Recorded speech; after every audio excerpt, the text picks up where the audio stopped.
On board the management of SKF India. We are joined by Mr. Manish Bhatnagar, who is the MD of SKF India. Good afternoon, Mr. Bhatnagar. Thank you for joining us on ET now.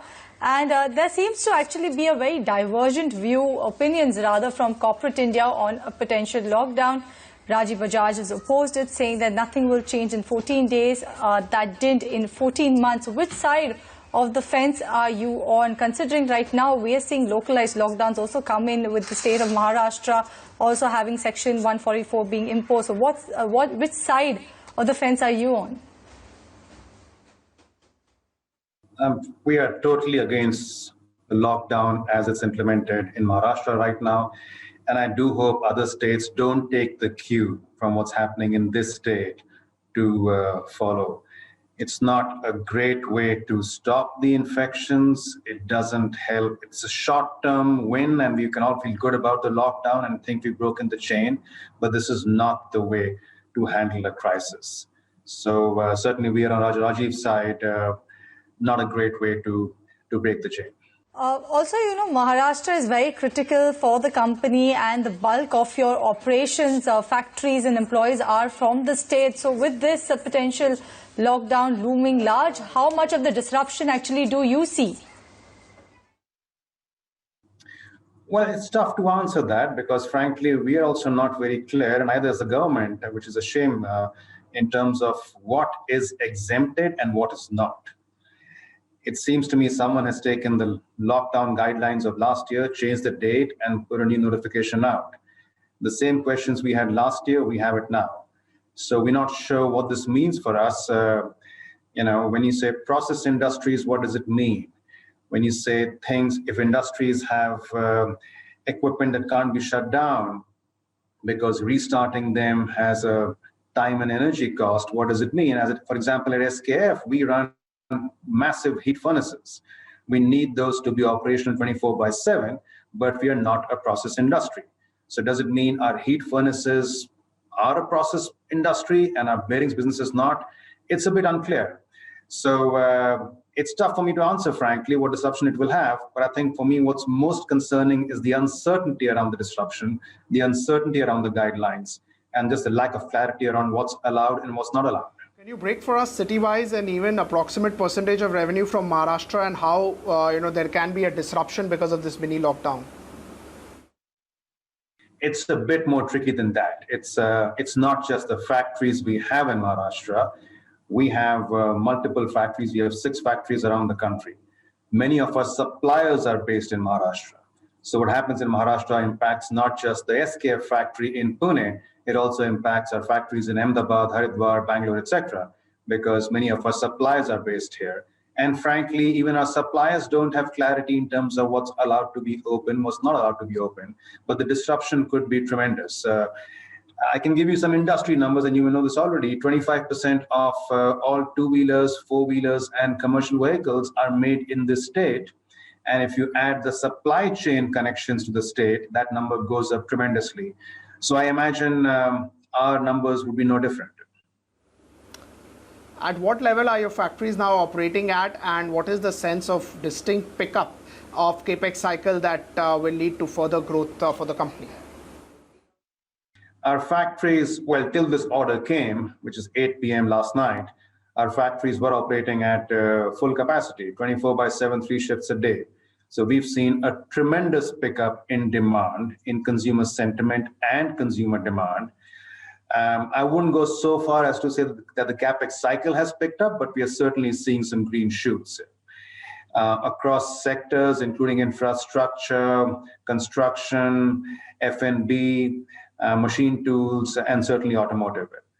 That demand has picked up really well, and our factories are trying very hard to cater to that demand, including our suppliers, and which is why this lockdown is frustrating for us, because all the hard work that the economy has done will get derailed very, very quickly by the Maharashtra lockdown, which is about 15% of India's GDP.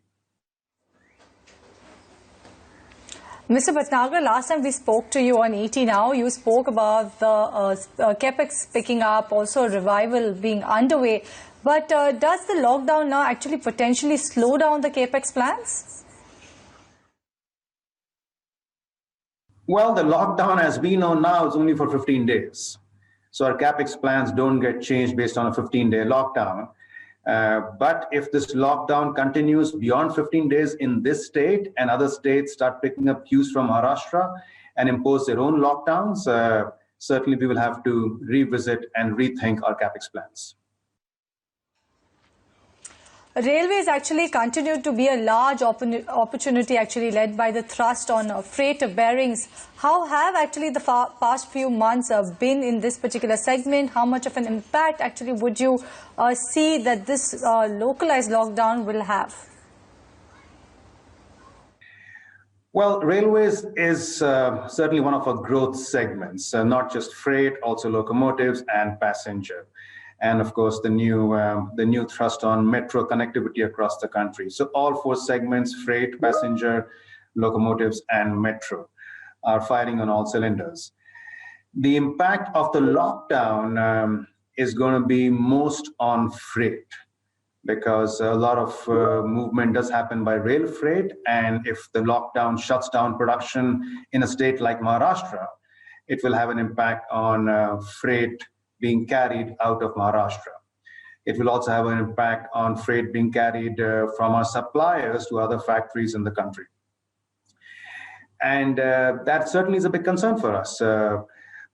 Freight is picking up now. The DFC has now gone live with a couple of corridors, and it's still early days for the DFC to be fully operational. So, like I said, all these green shoots of recovery are now in jeopardy because of lockdowns like these.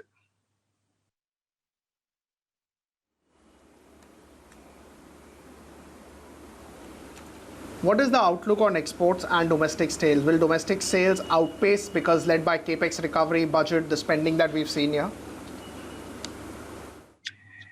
We are not, and we don't want to focus on exports beyond filling up our factories. The focus of SKF for the last 6 decades has been on domestic demand, and all our production, all our manufacturing in the country is geared towards meeting this demand. Domestic demand is going up very well last few years. Let's take out the COVID disruption, but in general, the demand is picking up very, very well. We are seeing a tremendous pickup of demand now post-COVID, and our capex plans, to your earlier question, is linked to meeting this domestic demand. Today, we meet this demand by localizing about 65% of our production. So the balance 35% is still imported from SKF factories around the world. That's the gap we want to close with our new capex plans. So whether we set up one factory or more, we're still working on those plans. But that localization of bearings production in India, our expectation is to go up from the current 65% to closer to 80-85% in the next couple of years. Are you seeing a pickup in industrial, and do you get a sense that there is a pickup over there? Industrials is picking up now. Industrials lagged behind automotive. Automotive had a very, very immediate pickup post-COVID. Last year, August, September onwards. Industrial did not pick up that quickly for obvious reasons. There's a lag in the industrial demand and pickup. We're seeing happening now. We're seeing that happening now in the Jan-March quarter. It's been a good story for us on the industrial side, and certainly the forecast I've seen from our internal teams for the rest of the year, calendar year, look very, very positive. In fact, I do see automotive starting to slow down a little bit, and industrial starting to pick up by the same amount or larger amount, which really helps us in our growth forecasts.